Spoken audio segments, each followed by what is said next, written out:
what you're doing and what you're doing, Mr. Hills, my hat's off to y'all. I commend you. I high five y'all for that because I'm sure y'all probably see a lot of results. I mean, I hope all the results are good, but if we didn't have people like y'all to step up to take the ball and run with it per se, we'd be a lot worse off. So thank you for what you're doing. I think that, at the end of the day, we're just seeds from somebody else's fruit. And, at the end of the day, we've had people in our lives. I know for me personally, my brothers, my older brothers play a major, major factor in how I grew up. Not having that male influence in the house, being able to count on them. And then as you get older, you start to form relationships and bonds with other men. And I've really been fortunate to have people like, Santana Dotson in my life, Ernest Davis in my life, all these men that, James Davis, all these men that gave me, their understanding on, what a leader looks like or what a man's supposed to be. So, I think that it's only right that now when you get yourself to a particular point in life, that you're able to go back and give back to those that might not have that, man. That's important. So you're comfortable in a specific place of where you are, and then now you come down here to Hayes. How's that transition? Well, because this is what I've done for 46 years, law enforcement. So you got that aspect of it now. Mm-hmm. Now then, you're in the last 10 years as a sheriff. You're in management. You're an administrator.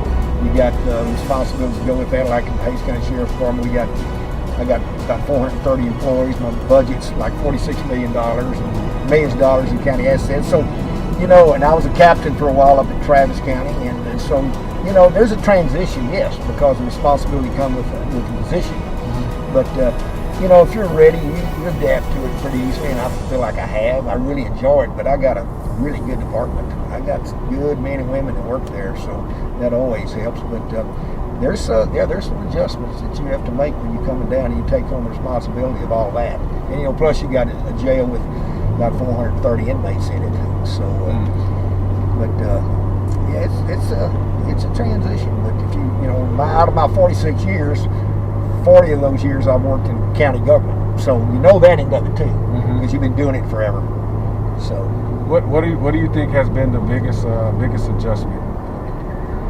Well, the biggest adjustment here for me is what we first talked about a while ago, is the growth and all that brings with us. Because the growth is because of our jail population, the growth because of the services we got to provide to the citizens out there, the manpower, the staffing. So that's been a big challenge down here in Hayes County, because it was a small county, and now it's exploding.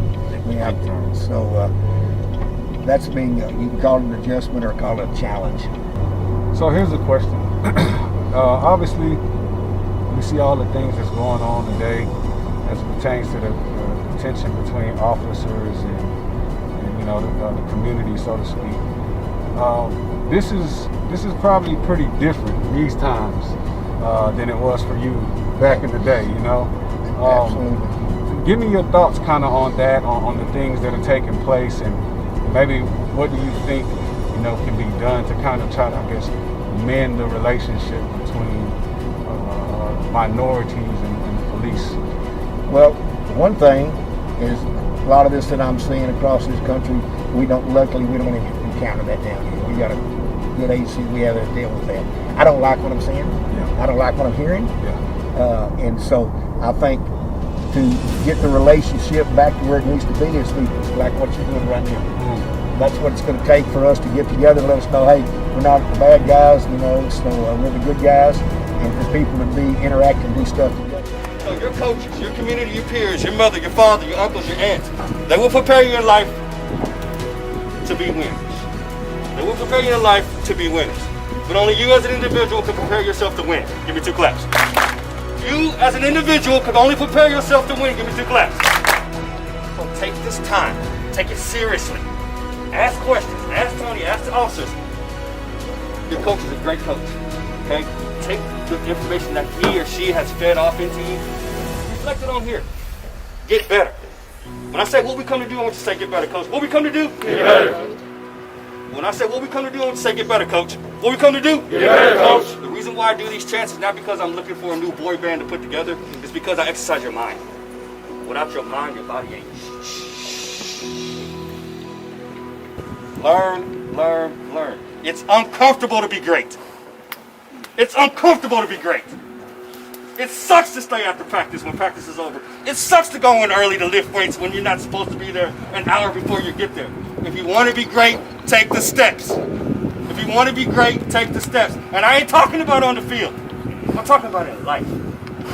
Be great in the classroom. Be great to your peers. Be great to your siblings. Be great to your parents. Be great to your officers. Be great to your teachers. Because it will reflect on what you're going to do 10 years from now. Bye-bye. Okay?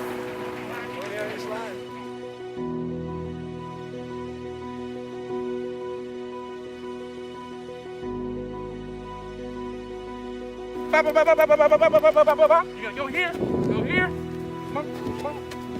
Come on. Bumble. You pick up the bumble. Get in the net. All right? Then you run back. First team, whoever does that the fastest wins. All right?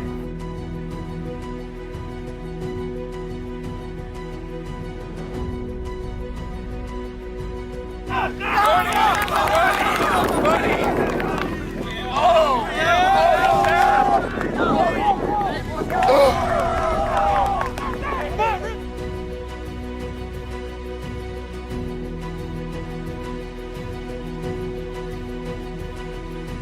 The number one thing that you don't want to do anytime you have a moment is to have regret.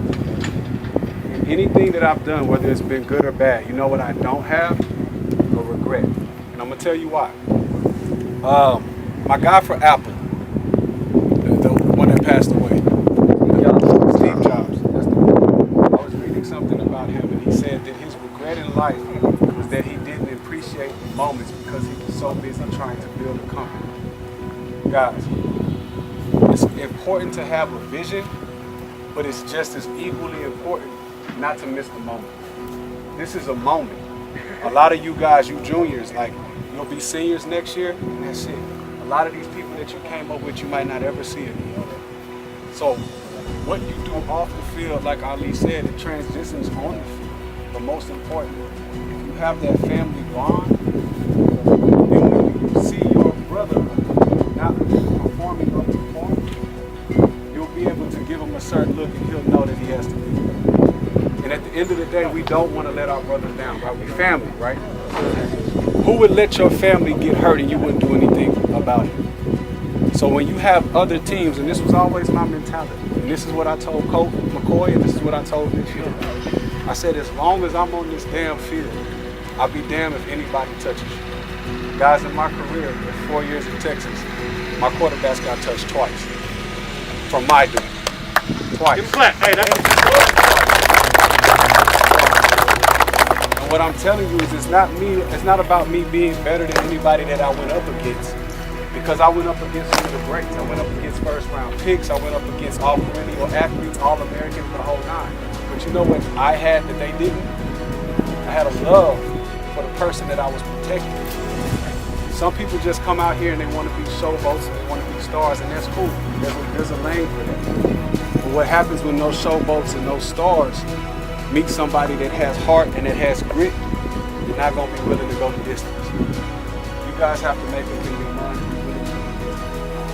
Make that decision. The next team that comes in here, and any team that comes in after, for you juniors, any team that comes in after will never want to play y'all. Ever. They will quit before the game starts.